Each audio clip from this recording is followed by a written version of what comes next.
तो 27 के चुनाव से पहले रिजर्वेशन हटाओ आंदोलन एक बार फिर से आ गया है और इस बार रिजर्वेशन पर यह घमासान दिल्ली के जंतर मंतर पे ही शुरू हुआ। 21 अगस्त को अपनी मांगों को लेकर सवर्णों ने जंतर मंतर पर प्रदर्शन किया, जिसकी तस्वीरें मैं आपको दिखा रही हूं। रिजर्वेशन हटाओ आंदोलन के बैनर तले हजारों सवर्ण छात्र धरने पर बैठ गए और वहां पर नारेबाजी भी की और कुछ इस तरह से 21 अगस्त की ये तस्वीरें सामने आई, लेकिन इस पर बयानबाजी आज हो रही है। पहले ये तस्वीरें देखिए।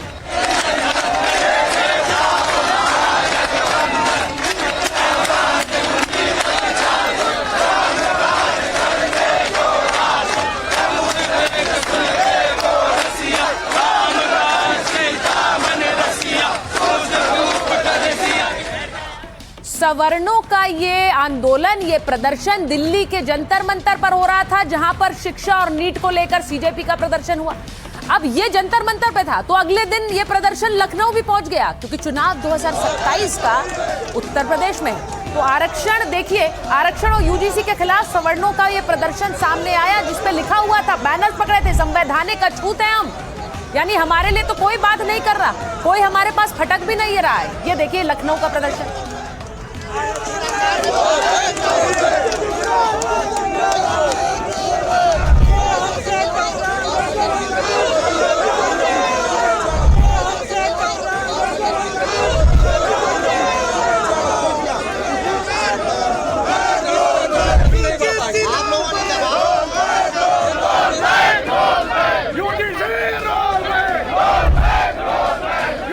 यूजीसी के नए नियमों के रोल बैक की बात वहां लखनऊ में हो रही थी और आरक्षण को लेकर बढ़ रहे प्रदर्शन के बीच डिप्टी सीएम ब्रजेश पाठक की एंट्री हो गई।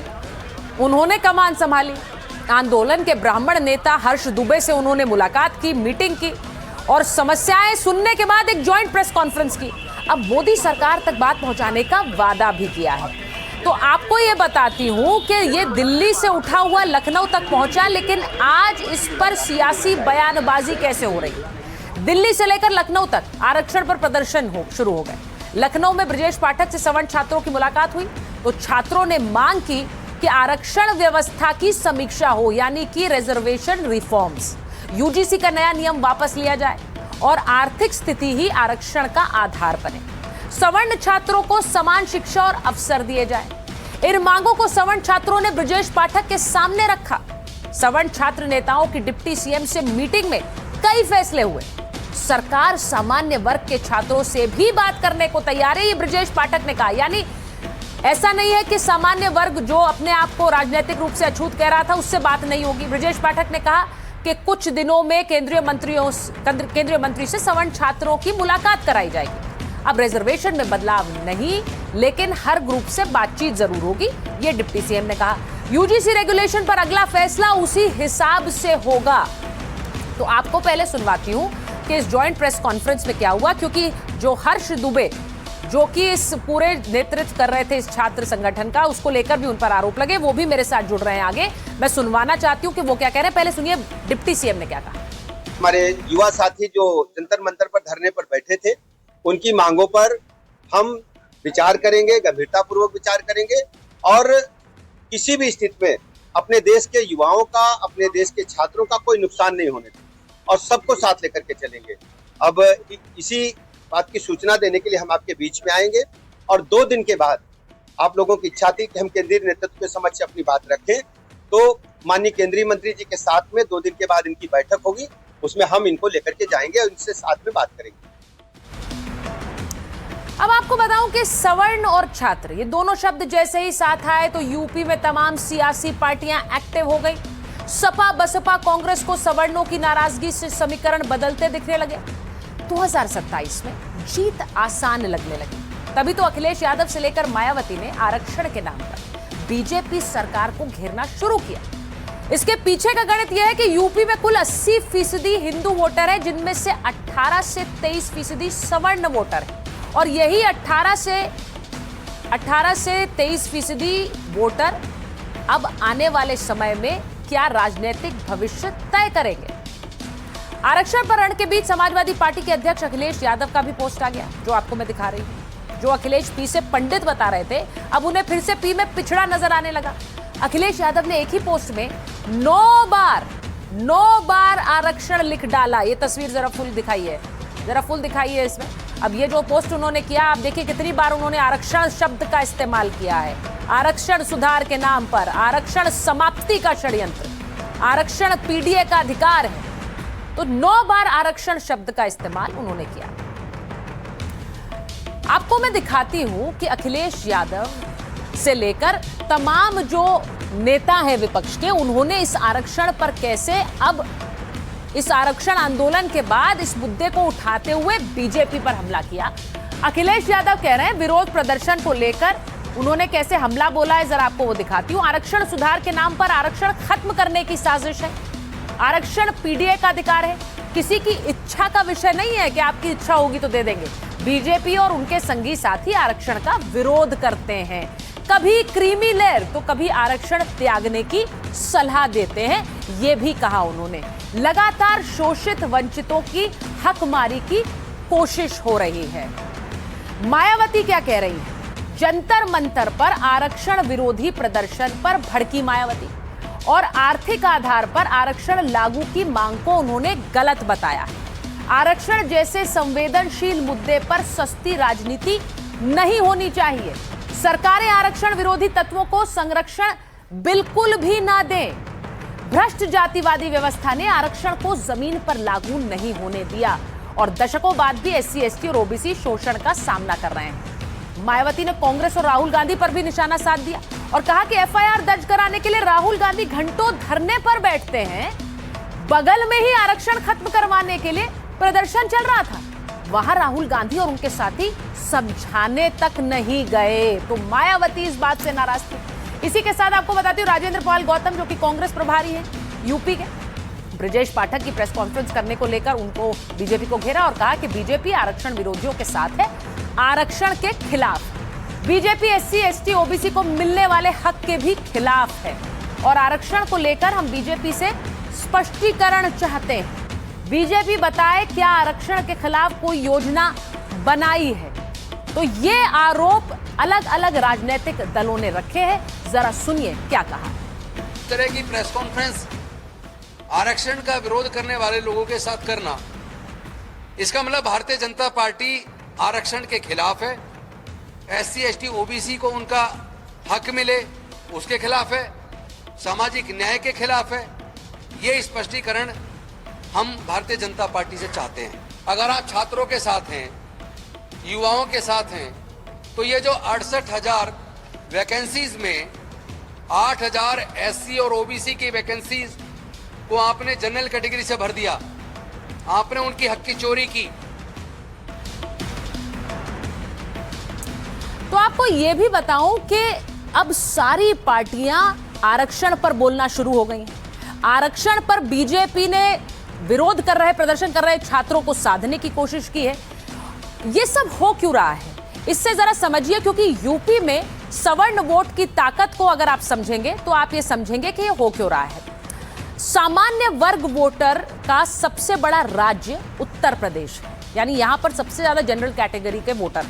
आंकड़ों की बात करें तो 18 से 23% सवर्ण वोटर यूपी में है। ब्राह्मण 10 से 14% है और राजपूत 8 से 10% है। वहीं सवर्ण वैश्य 2% है, भूमिहार, कायस्थ, अपर अन्य कास्ट 2% है। सवर्ण वोटर को बीजेपी का कोर वोटर माना जाता है। तो 2022 में करीब 126 सवर्ण विधायक विधानसभा पहुंचे थे और 126 में से विधानसभा पहुंचने वाले 52 विधायक ब्राह्मण थे। बीजेपी के 46 और सपा के 5 थे। कांग्रेस से 1 ब्राह्मण विधायक जीत कर आया था। 2022 का भी गणित समझिए, उसमें भी करीब 49 ठाकुर विधायक थे। विधानसभा पहुंचे बीजेपी प्लस से 43, सपा से 4 और बीएसपी से 1 विधायक। 49 ठाकुर विधायकों में से एक नाम राजा भैया का भी है। 2022 में बनिया और खत्री बिरादरी से 22 विधायक बने और 22 में से 21 बीजेपी पार्टी से और सपा से 1 विधायक। 2022 में 3 कायस्थ विधायक चुने गए, तीनों बीजेपी से थे।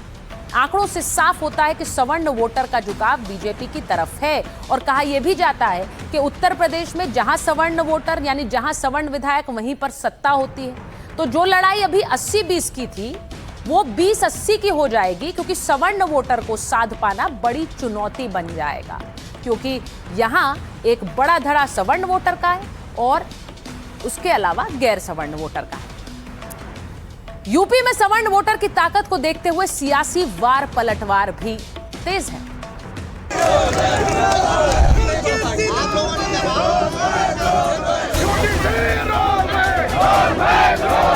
जो साथी आंदोलन कर रहे हैं, मेरी उनको राय है कि वो सब लोग अपना दल बनाएं और दल बना के आगामी लोकसभा चुनाव में, विधानसभा चुनाव में पार्टिसिपेट करें, अपना संख्या बल बना लें, उनका बहुमत हो जाएगा, बहुमत बना के वो कोई भी कानून पास करें। समाजवादी पार्टी के नेता हों चाहे कांग्रेस के लोग हों, ये लोग झूठ बोलने का ठेका लिए हुए हैं। लोकसभा चुनाव के पहले प्रदेश की जनता को इन लोगों ने गुमराह किया कि संविधान खत्म हो जाएगा, आरक्षण खत्म हो जाएगा।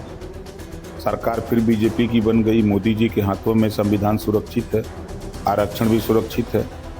ये सब सिर्फ गुमराह करके सत्ता से बेदखल होने के नाते सब बौखलाए हैं कि क्या चीज़ हम बोल दें कि जनता हमको वोट दे दे। ये कोई भीख नहीं है, ये हमारा संवैधानिक अधिकार है, लेकिन अफसोस के साथ कहना पड़ रहा है कि भारतीय जनता पार्टी की सरकार ने हमारे आरक्षण, चाहे बीसी का आरक्षण हो, चाहे एससी का हो, चाहे एसटी का हो, या जो भी आरक्षण है, उस आरक्षण को खत्म कर दिया है, उस आरक्षण पर डाका डाला है। ये वही लोग हैं जो निराश हैं, लोकतंत्र में हताश हैं, जनता ने ठुकरा दिया है। जब तक धार्मिक और जातीयता रहेगी तब तक आरक्षण रहेगा। इसको अगर समाप्त करना है तो जातीयता खत्म हो जाए, आरक्षण अपने आप खत्म होगा।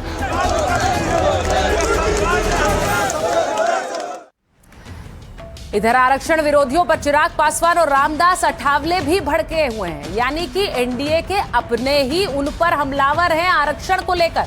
तो उधर ब्रजेश पाठक भले ही प्रेस कॉन्फ्रेंस में साथ बैठ गए हों, लेकिन केंद्रीय मंत्री चिराग पासवान ने कहा कि आरक्षण को हटाए जाने की समीक्षा स्वीकार्य ही नहीं है। ये आरक्षण किसी के कहने से समाप्त होने वाली चीज है क्या?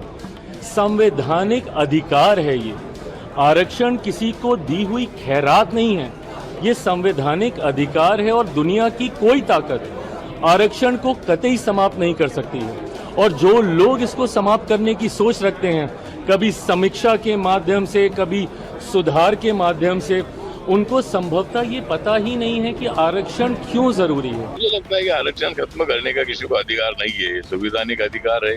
शेड्यूल कास्ट, शेड्यूल ट्राइब को बाबा साहब अम्बेडकर जी ने मतलब संविधान में आरक्षण लाने का प्रयत्न किया था, और अभी ओबीसी को आरक्षण ओबीसी सिंह जी के टाइम पर मिला था, तो हर जाति को अभी आरक्षण मिलता है। तो इसीलिए आरक्षण खत्म करने की इसको अधिकार नहीं है, ये सबका संवैधानिक अधिकार है।